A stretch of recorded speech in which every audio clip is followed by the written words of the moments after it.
আল্লাহর জন্য ইবাদতও করা।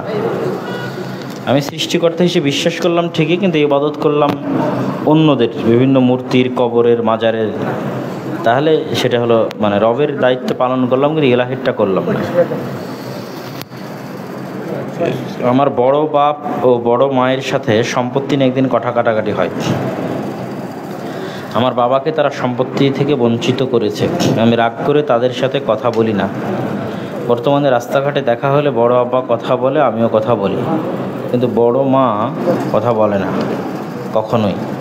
এখন আমার কি নিজ থেকে বড় মার সাথে কথা বলতে হবে? ইসলাম কি বলে? স্বাভাবিক যে কুশল বিনিময় সেটা নিজে থেকে করা উচিত। অতিরিক্ত গল্প গুজব লাগবে সেটা বিষয় নয়, স্বাভাবিক কুশল বিনিময় করা উচিত।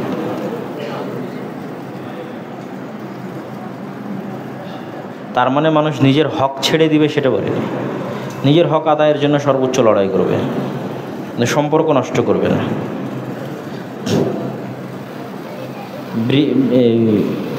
ইংল্যান্ডে যখন ছিলাম দেখা যাচ্ছে যে কোনো শাস্তিও যদি প্রয়োগ হয় তাও সেটা প্লিজের সাথে থ্যাংক ইউ এর সাথে, ঠিক আছে? মানে কাউকে ফাঁসি দেওয়া হচ্ছে তাও তাকে বলা হচ্ছে যে প্লিজ স্যার আপনাকে একটু ফাঁসি দিব। মানে ব্যবহার সবসময় ঠিক থাকবে। তার মানে এইটা বলিনি যে আপনার হক আপনি ছেড়ে দেবেন। যেটা আপনার হক সেটা আদায় করার জন্য সর্বোচ্চ লেভেল পর্যন্ত যেটা আপনার সম্ভব আইনগতভাবে বিচার, সালিশ, মজলিস সর্বোচ্চ প্রচেষ্টা করবেন, কিন্তু ব্যক্তিত্ব, পার্সোনালিটির জায়গা থেকে সবার সাথে সদ্ভাব বজায় রাখবেন। মুখের কথাই। ইন্টারনেট কোম্পানিতে চাকরি করা কি জায়েজ? আমি মার্কেটিং সেক্টরে, আমার মাধ্যমে তারা নতুন গ্রাহক পাচ্ছে, এই জন্য আমার গুনাহ হবে কি? ইন্টারনেট কোম্পানিতে চাকরি করা কি জায়েজ? আমি মার্কেটিং, আমার মাধ্যমে তারা নতুন গ্রাহক পাচ্ছে, তার গুনাহ হবে কি? ইন্টারনেট এমন একটা কমন বিষয় যা ভালো কাজেও লাগে, মন্দ কাজেও লাগে। এটা এমন না যে পুরোটাই মন্দ, তাহলে আমরা হয়তো বলতাম পুরোটাই হারাম। যদি কারো বিষয়ে নিশ্চিত হওয়া যায় যে সে আসলে এটা অশ্লীল কাজেই ব্যবহার করবে, সেটা ভিন্ন কথা, তাকে না দেওয়া বা এরকম কিছু, কিন্তু ওভারঅল এটার সাথে জড়িত থাকা যাবে। আমরা 3 বন্ধু একসাথে প্রায় সময় নামাজ বা সালাত আদায় করতে যাই। মাঝে মাঝে আমার এক বন্ধু দেরি করে, যার ফলে জামাতে সালাত মিস হয়ে যায়। এর ফলে কি আমাদের গুনাহ হবে? আপনি জামাত ধরার জন্য তাকে ছেড়েই যাবেন, তাকে ডাক দিয়ে চলে যাবেন, কিন্তু যখন দেখছেন দেরি হচ্ছে তখন তো আসলে তার জন্য অপেক্ষা করা মানায় না। নামাজের সময় শার্টের হাতা ভাঁজ থাকলে কি নামাজ হবে? নামাজ হবে না এ কথা কখনো বলা নাই, কিন্তু যেহেতু সব কিছুই তাসবিহ পাঠ করে, সেহেতু সব কিছুকে তার স্বাভাবিক অবস্থায় রাখা উচিত। আব্বু আমাকে দিয়ে সিগারেট কিনতে পাঠায়, এটার জন্য আমার কি গুনাহ হবে? প্রথমত আপনার উচিত আপনার আব্বুকে হেদায়েতের দাওয়াত দেওয়া। যদি আপনি না দিয়ে থাকেন তাহলে এখনও আপনি মানে কাজটা সঠিক করেননি। যে কোনো মূল্যে জরুরি ভিত্তিতে আগে দাওয়াত দেন, তারপরে তার জন্য দোয়া করেন যে আল্লাহ সুবহানাহু ওয়া তাআলা যেন তাকে হেদায়েত দান করে। তারপরে ভদ্র ভাষায় তাকে বলেন যে আব্বু আমি তোমার সব কথা শুনতে প্রস্তুত, কিন্তু এটাতে যেহেতু আল্লাহর অবাধ্যতা হয় সেহেতু এটার বিষয়ে তুমি আমাকে ক্ষমা করিও, এটা আমি পারবো না। তবে ভাষা হতে হবে ভদ্র এবং নম্র। পশু পাখির ছবি তুলে অনলাইন থেকে টাকা ইনকাম করা কি জায়েজ হবে?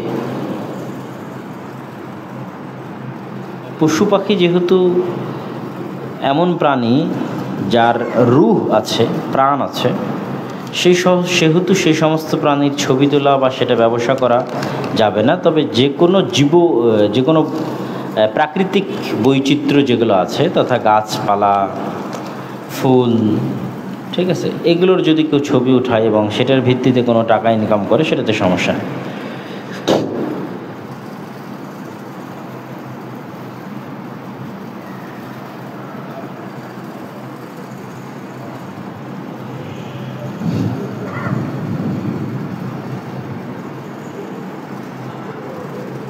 খুব চমৎকার প্রশ্ন। রমজান মাসে অনেক ইফতারের দাওয়াত পাই, সবগুলোতে যদি যাই তাহলে আমার নিয়মিত ইবাদতে ব্যাঘাত ঘটে, আবার না গেলে আত্মীয় স্বজন মন খারাপ করে। এই অবস্থায় আমার কি করণীয়? আসলে এই রমজান মাসে যারা ভালো ইবাদত করতে চায় তাদের জন্য বিভিন্ন জায়গায় যাওয়া, ব্যস্ততা এগুলো কমানোই উচিত। সেক্ষেত্রে আপনি ক্যাটাগরি বা লেভেল মেনটেন করবেন। যতগুলো দাওয়াত আসছে সবগুলো দাওয়াতকে ক্যাটাগরাইজ করবেন। কোনটা আপনার ক্যারিয়ার থেকে শুরু করে আপনার আত্মীয় স্বজনের নিকট আত্মীয়, বেশি নিকট আত্মীয়, ঠিক আছে, যারা হয়তো আপনার প্রতি ইহসান আছে, যেগুলো আপনি একদমই ক্যান্সেল করতে পারবেন না, এরকম দুই একটা হয়তো শর্ট লিস্ট করে সেগুলোতে যাবেন। আর বাকি সবগুলোতেই যেগুলো বাদ দেওয়া সম্ভব সেগুলোতে ভদ্রতা নম্রতার সাথে বাদ দিবেন, অথবা আপনার পক্ষ থেকে আপনার বাড়ির কাউকে পাঠিয়ে দিবেন। আমি জাকাত দেওয়া ছাড়াও অতিরিক্ত সাদাকা করতে পছন্দ করি। আমার আত্মীয় স্বজনদের মধ্যে যারা সমস্যায় পড়ে তাদেরকে সাহায্য করার চেষ্টা করি, কিন্তু আমার স্ত্রী অনেক হিসেবি। সে নিয়মিত আমার মোবাইলে মেসেজ চেক করে, ব্যাংকের ব্যালেন্স জেনে নেয়। যদি কোনো সময় বেশি টাকা উঠাই সে আমাকে জিজ্ঞেস করে কোথায় খরচ করেছি। আমার দান গোপন থাকে না। আমার স্ত্রী যেটা করছে সেটা কি ঠিক করছে? একদিক থেকে ঠিক করছে যাতে আপনি সঠিক পথে থাকেন। সেহেতু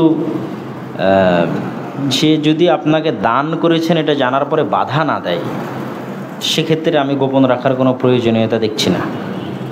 যে তুমি কেন দান করলা বা এত দান করার কি প্রয়োজন, দান করতে বা আত্মীয় স্বজনকে দিতে বাধা না দেয় সেক্ষেত্রে গোপন করার দরকার নাই। সে যদি জানে চেক করে সমস্যা নেই। আর যদি আপনি দান করছেন এটাতে সে বাধা দেয় তাহলে সেটা তখন আপনি চেষ্টা করবেন আরও ভালোভাবে, আরও ভিন্নভাবে গোপন করার। আমার মা গত ফেব্রুয়ারির 6 তারিখে ইন্তেকাল করেছেন, অথবা তাকেও বোঝানোর চেষ্টা করবেন দানের গুরুত্ব, আত্মীয় স্বজনের খোঁজ রাখার গুরুত্ব, বা তার আত্মীয় স্বজনেরও একটু খোঁজ রাখবেন, তাহলে সমান সমান হয়ে যাবে। আমার মা গত ফেব্রুয়ারি 6 তারিখে ইন্তেকাল করেছেন। এখন মাঝে মাঝে মার কথা মনে হলে কান্না আসে। নামাজের ভিতরে কান্না আসলে নামাজের কোনো ক্ষতি হবে কি? কোনোই ক্ষতি হবে না। আর যদি কোনো প্রশ্ন আছে নাকি আরও? আমি দেখে দেখে বাছাই করে নিচ্ছি, দেন, সমস্যা নেই।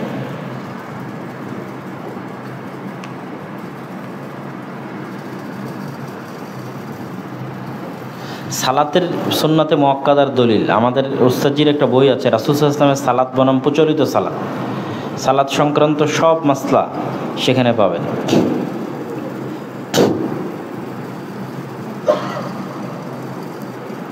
আমার একজন মৃত নিকট আত্মীয় বেনামাজি ছিল। যদি স্থায়ী পার্মানেন্ট বেনামাজি হয় তাহলে দরকার নাই, আর যদি মাঝে মধ্যে পড়তো মাঝে মধ্যে ছাড়তো তাহলে অবশ্যই দোয়া করবেন। সূরা ফাতিহার পর ইমাম সাহেব যদি কোনো দোয়ার আয়াত তেলাওয়াত করেন তবে আমিন বলা যাবে কি? যেই যেই আয়াতের উত্তর আল্লাহর নবী দিয়েছে সেই সেই আয়াতের উত্তর বা সেই সেই উত্তরগুলো দেওয়া যায়। এটাও ওই রাসূল সাল্লাল্লাহু আলাইহি ওয়াসাল্লামের সালাত বনাম প্রচলিত সালাত, ওই বই দেখতে পারেন।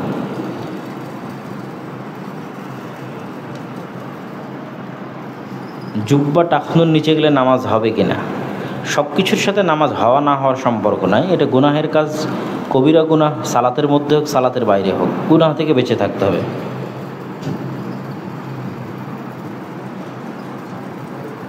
একজন হিন্দু অপবিত্র হিন্দু মুসলিম হলে তাহলে হিন্দু কোরআন পড়বে, না পড়লে মুসলিম হবে কেমনে? হিন্দু অপবিত্র মুশরিক হওয়ার কারণে, মুসলিম হলে তো পবিত্র হয়ে গেছে। ঘনিষ্ঠ আত্মীয় স্বজন যেমন ভাই বোন বন্ধুকেও যদি গরিব হয় জাকাত দেওয়া যাবে। ঘনিষ্ঠ আত্মীয় স্বজন ভাই বোন তাদেরকে জাকাত দেওয়া যাবে। যার যার দায়িত্ব আপনার উপর তাদেরকে জাকাত দেওয়া যাবে না। যেমন বাপ মায়ের দায়িত্ব আপনার উপর, ছেলে মেয়ের দায়িত্ব আপনার উপর, তাদের জাকাত দেওয়া যাবে না। ইনস্টলমেন্টে জমি নিলে জাকাত দিতে হবে কি? জমি যদি বিক্রি করার জন্য নেন জাকাত দিতে হবে। জমি যদি থাকার জন্য নেন জাকাত দিতে হবে না। জমি যদি আবাদ করার জন্য নেন, যেই দিন আবাদ করবেন আবাদের ওসর দেবেন। ডিপিএসের এত টাকা আছে, যা গত বছর ছিল এত টাকা, তাহলে কত টাকার উপর জাকাত দিতে হবে? এখন যেটা আছে, যেই দিন জাকাত বের করবেন ওই দিন আপনার কাছে যত সম্পদ ক্যাশ মানি আছে সবগুলোর উপর জাকাত হবে। নির্দিষ্ট করে প্রত্যেকটা সম্পদের উপর 1 বছর অতিক্রম করা জরুরি নয়। আমার নিসাব পরিমাণ সম্পদের মালিক হয়েছি, ঠিক 1 বছর পর আমি আবার নিসাব পরিমাণ সম্পদের মালিক আছি, এতটুকু দেখাই যথেষ্ট। এখন জাকাত বের করতে যাব, বের করার 1 মুহূর্ত আগে এসে বলতেছে যে ভাই ওই যে কী বলার নাম, আপনার যে গাড়িটা ভাড়ায় দেওয়া ছিল ওই গাড়ির 10,000 টাকা, তো ওই 10,000 টাকাও জাকাতের মধ্যে ঢুকবে। কিন্তু 1 সেকেন্ড আগে আসছে, এর উপর তো 1 বছর পার হয়নি, ওটাও জাকাতের হিসাবের মধ্যে ঢুকবে।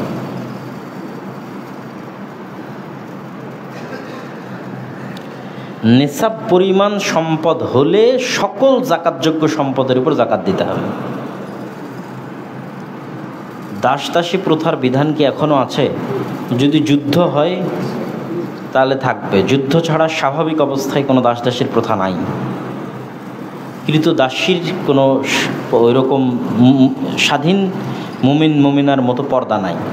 তো এই জিনিসটা খারাপ দৃষ্টিকোণ থেকে না দেখে এই দৃষ্টিকোণ থেকে দেখেন যে পর্দা না করাটা কার আলামত? কৃতদাসীর আলামত। স্বাধীন সম্ভ্রান্ত বংশের মেয়ের স্বাধীনতা হচ্ছে যে সে পর্দা করতে পারবে, এটাই ইসলামের নিয়ম। আর কৃতদাসী পর্দা করতে পারবে না। তাহলে পর্দা না করাটা গোলামি না পর্দা করাটা গোলামি? কোনটা গোলামি? পর্দা না করাটা হচ্ছে গোলামি, ওটাই কৃতদাসীর আলামত। আর স্বাধীন সম্ভ্রান্ত পরিবারের হওয়ার আলামত হচ্ছে সে পর্দা করে। রৌপ্যের মূল্যে টাকা থাকলে জাকাত দিতে হবে, এটাতে তো আমরা বিরোধিতা করিনি, বেশিরভাগ আলেম ওলামা এটাই বলেছেন। তাবারি, ফাথুল বারি, কুরতুবি, বাগাবি, দুরুল মানসুর এগুলো কিসের কিতাব? এক এক কিতাব। তাবারি তাফসিরের কিতাব, ফাথুল বারি বুখারীর ব্যাখ্যা, কুরতুবি তাফসিরের কিতাব, তারপরে বাগাবি এটা হচ্ছে ইমাম বাগাবির লেখা হাদিসের কিতাব, ঠিক আছে। তারপরে দুররে মুহতার এটা হচ্ছে হানাফি ফিকের কিতাব, তুহফাতুল আশরাফ সম্ভবত এটা হাদিসের কিতাব, ইমাম মিজ্জির লেখা। আমার নিকটাত্মীয় জাকাত দেওয়ার সময় তার কাছের আত্মীয়দের বাছাই করে করে দেয়, বিশেষ করে যারা তার বিভিন্ন কাজে আসে বিভিন্ন সময়ে। জাকাত দেওয়ার এমন নীতিতে কোনো সমস্যা আছে কি না? আপনার কাজে আসে এটার ভিত্তিতে জাকাত দেওয়া যাবে না, বেশি হকদার এটার ভিত্তিতে জাকাত দিতে হবে। জাকাতের হকদার এটার ভিত্তিতে।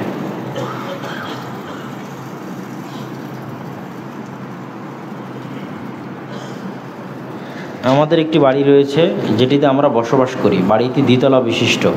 আমরা দ্বিতীয় তলায় থাকি, নিচতলা ভাড়া দেয়, আর যা ভাড়া পাই তা বাড়ির বিল ও অন্যান্য খরচ শেষ হয়ে যায়। এখন এটার উপর কি জাকাত হবে? হবে না। স্বামী তৃতীয় বিয়ে করেছেন, তাই প্রথম স্ত্রী তার মৃত্যু কামনা করেন এবং অভিশাপ দেন, এটা কি কবিরা গুনাহ হবে কি?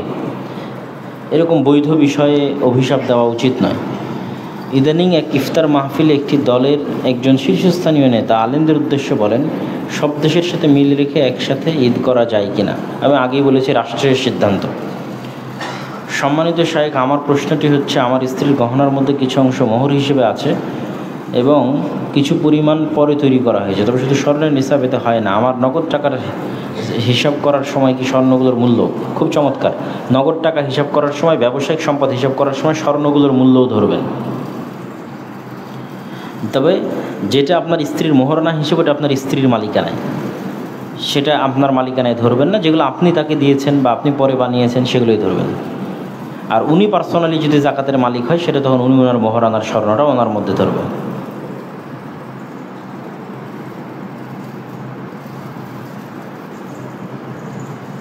সালাতের শেষ বৈঠকে তাশাহুদ, দরুদ, দোয়া মাসুরা শেষে কোরআনের এবং হাদিসের সকল দোয়া করা যাবে। আমার স্ত্রীর 1.5 ভরি স্বর্ণ এবং 1 ভরির মতো রূপা আছে, কোনো ক্যাশ টাকা নাই, এক্ষেত্রে জাকাত ফরজ হবে কি? না, ফরজ হবে না। খাদ্যশস্যের জাকাত বলুন, 10 ভাগের 1 ভাগ এবং 20 ভাগের 1 ভাগ। যদি আল্লাহর পানিতে হয় 10 ভাগের 1 ভাগ, যদি নিজের খরচের চেষ্টার পানিতে হয় তাহলে 20 ভাগের 1 ভাগ। যা উৎপাদন হবে উৎপাদনের দিনই বের করে দিতে হবে। একটি ফ্ল্যাটের আনুমানিক মূল্য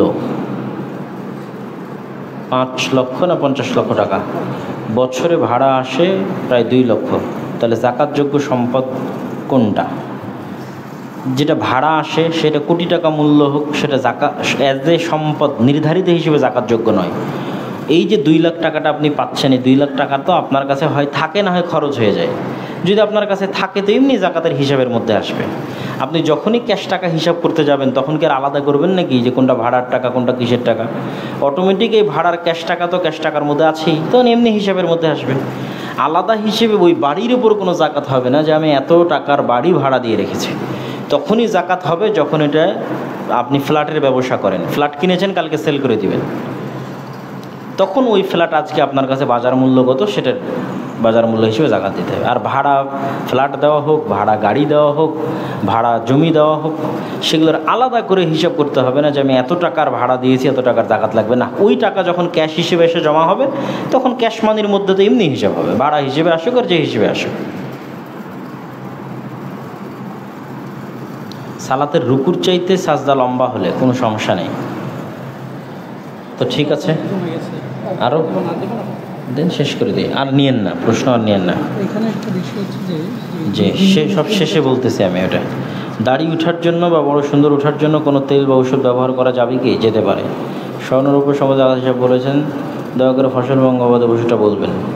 গবাদি পশুরটা লম্বা, ফসলেরটা বলে দিলাম। গবাদি পশুরটা আমাদের ভিডিও, বিশেষ করে উস্তাদ শেখ আব্দুর রাজ্জাক বিন ইউসুফের বক্তব্যের মধ্যে, জাকাত বিষয়ের বক্তব্যের মধ্যে উনি বিস্তারিত বলেন। আজকে খুতবা আলোচনা হলো জাকাত বিষয়ে। আপনি বলেছেন কারো লক্ষ টাকার মোবাইল গাড়ি আছে তারপর জাকাত হবে না। মোট কথা কোনো পণ্য দ্রব্যের উপর টাকা উৎপাদন হয় তারপর জাকাত ফরজ হয়, তাহলে হাদিসে স্বর্ণের উপর জাকাত কেন ফরজ করা হলো? আমি আগে বলেছি স্বর্ণরৌপ্য বাই ডিফল্ট, বাই বর্ন জাকাতযোগ্য সম্পদ। এটার উপরেই পৃথিবীর সম্পদের মূল্যমান নির্ধারণ করে। এগুলো নিজেই টাকা বাড়াতে পারে এবং টাকা কমাতে পারে।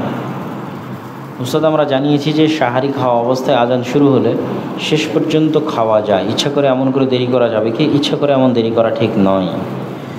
ফসল চেষ্টা করতে হবে আগেই শেষ করার। ফসলও তবে খাবার অবস্থায় থাকলে আজান হয়ে গেলে খাওয়া শেষ করে নেবে। ফসল ও গবাদি পশুর জাকাতের হিসাবে আহলে হাদিস ও সালাফির মধ্যে পার্থক্য কী? আহলে সালাফির মধ্যে কোনো পার্থক্য নাই। বসিলাতে আগামী বছর থেকে নিবরাজ ইংলিশ মিডিয়াম স্কুল খোলা যাবে কিনা, এরকম একটি প্রতিষ্ঠানের অভাব আমাদের বাচ্চারা বঞ্চিত হয়। চমৎকার প্রস্তাব। আমরা ভাবতেছি যে আমাদের মিরপুরের পরে দ্বিতীয় ব্রাঞ্চটা আমরা কোথায় ওপেন করব, কোথায় ওপেন করলে ভালো হয়, এটা আমরা পরামর্শ নিচ্ছি। আপনাদেরও কোনো পরামর্শ থাকলে দিবেন। কোনো ব্যক্তি কিভাবে বুঝবে যে সে জাকাত গ্রহণের উপযুক্ত? কোনো ব্যক্তি কিভাবে বুঝবে সে জাকাত গ্রহণের উপযুক্ত? খুবই চমৎকার। যে নিসাব পরিমাণ সম্পদের মালিক নয়, যে জাকাত যার উপর ফরজ হয়নি, সেই ব্যক্তি যদি মনে করে যে আমি জাকাত নিতে পারি, তাহলে সে জাকাত নিতে পারে। সেক্ষেত্রে যে 8টা খাত আছে, সে 8টা খাতের কোনো একটা খাতের মধ্যে তাকে নিজেকে মনে করতে হবে যে আমি মিসকিন। মিসকিন কীভাবে? আমার সচ্ছলতা সেই রকম লেভেলের নয়, দিন আনি দিন খাই, খুব টানাটানির মধ্যে জীবন পার হয়। কোনো একটা কাজের উদ্যোগ নিলে সেটা সম্পূর্ণ করতে পারি না। মেয়ের বিয়ের উদ্যোগ নেই, অথবা ছেলেকে কোথাও ভর্তি করি, অতিরিক্ত কোনো কাজের উদ্যোগ নেওয়া আমার পক্ষে সম্ভব নয়। এইরকম খুব টানাটানি অসচ্ছল অবস্থায় যারা থাকে এবং যে নেশাব পরিমাণ সম্পদের মালিক নয়, সে মিসকিন হিসেবে নিতে পারে। দ্বিতীয় আর একটা অপশন হচ্ছে ঋণগ্রস্ত। আপনি যদি ঋণী হন তাহলে আপনি অবশ্যই জাকাতের সম্পদ নিতে পারেন। আর ফকির তো আসলে হওয়ার প্রশ্ন আসে না, কেন ফকির তো যারা রাস্তাঘাটে যাচ্ছে তারা তো নেবেই। সুতরাং মিসকিন এবং ঋণগ্রস্ত এই দুটোই আপনার ওয়ে হতে পারে জাকাত নেওয়ার। এই দুটোর কোনটাতে আপনি পড়ছেন, তবে তার আগে নির্ধারণ করতে হবে যে আপনি নিসাব পরিমাণ সম্পদের মালিক নন, এটা নির্ধারণ করতে হবে।